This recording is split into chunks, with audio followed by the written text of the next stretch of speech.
Hi friends, നമസ്കാരം. Welcome back to my channel Vivi Achu home.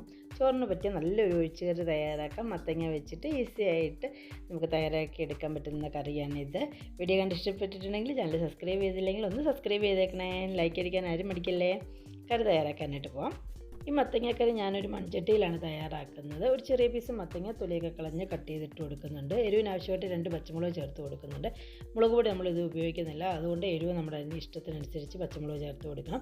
കുറച്ച് കറിവേപ്പില ചേർത്ത് കൊടുക്കുക. 1/4 ടീസ്പൂൺ മഞ്ഞൾപ്പൊടിയും 1 ടീസ്പൂൺ ഉപ്പും ചേർത്ത് കൊടുക്കുന്നുണ്ട്. 1 ടേബിൾ സ്പൂൺ വെളിച്ചെണ്ണ ഒഴിച്ച് കൊടുക്കുന്നുണ്ട്. വെളിച്ചെണ്ണ കറി ഒന്ന് കിടന്ന് വേകുമ്പോൾ പ്രത്യേക ഒരു ടേസ്റ്റ് കിട്ടും. ഇതിലേക്ക് കുറച്ച് വെള്ളം, ഒരു 200 ml വെള്ളം കൂടി ഒഴിച്ച് കൊടുക്കുന്നുണ്ട്. ശേഷം ഇതൊന്ന് വേവിച്ചെടുക്കാനായിട്ട് ഒരു 4-5 മിനിറ്റ് സമയം മതി. തീ ഒരു മീഡിയം ലോ ഫ്ലെയിമിൽ വെച്ചിട്ട് വേവിക്കാനായിട്ട് വെക്കാം.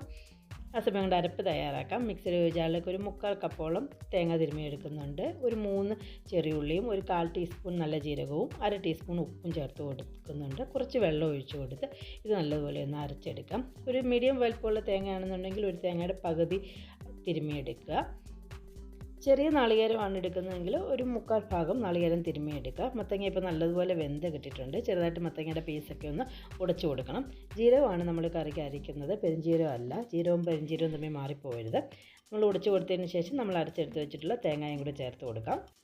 പാത്രത്തിൽ പറ്റിയിരിക്കുന്ന ബാക്കി തേങ്ങയും ഞാനൊരു 1/2 കപ്പ് വെള്ളം കൂടി ഒഴിച്ച് കൊടുത്ത് അതുകൂടെ ചേർത്ത് കൊടുക്കുന്നുണ്ട്. ശേഷം നല്ലതുപോലെ ഒന്ന് ഇളക്കിയെടുത്ത് ഞങ്ങളുടെ തേങ്ങ എല്ലാം നല്ലതുപോലെ ഒന്ന് വെന്ത് കിട്ടണം. ഈ അരപ്പൊന്ന് വെന്ത് കിട്ടാൻ വേണ്ടി ഒരു 2 മുതൽ 3 മിനിറ്റ് സമയം തീ ഒരു മീഡിയം ലോ ഫ്ലെയിമിൽ വെച്ചിട്ട് വേവിച്ചെടുക്കുക.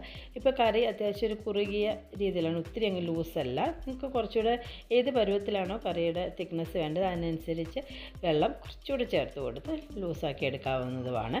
ഇത് നമുക്ക് ഒന്ന് തിളപ്പിച്ചെടുത്തതിന് ശേഷം ഒരടപ്പ് വെച്ച് അടയ്ക്കാം.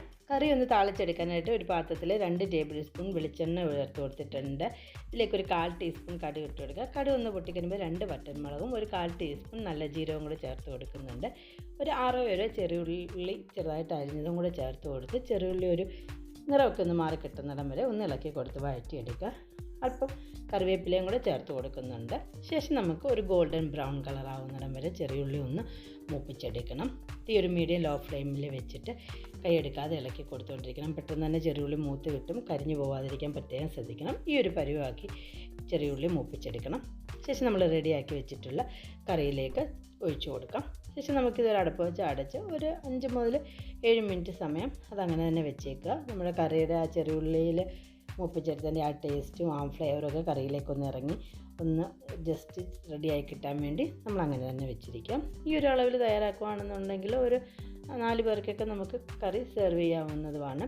എല്ലാവരും ഉണ്ടാക്കി നോക്കി അഭിപ്രായങ്ങളും നിർദ്ദേശങ്ങളും കമൻറ്റ് ചെയ്യുക. ചാനൽ സബ്സ്ക്രൈബ് ചെയ്തില്ലെങ്കിൽ സബ്സ്ക്രൈബ് ചെയ്യുക. Thank you for watching my video. By.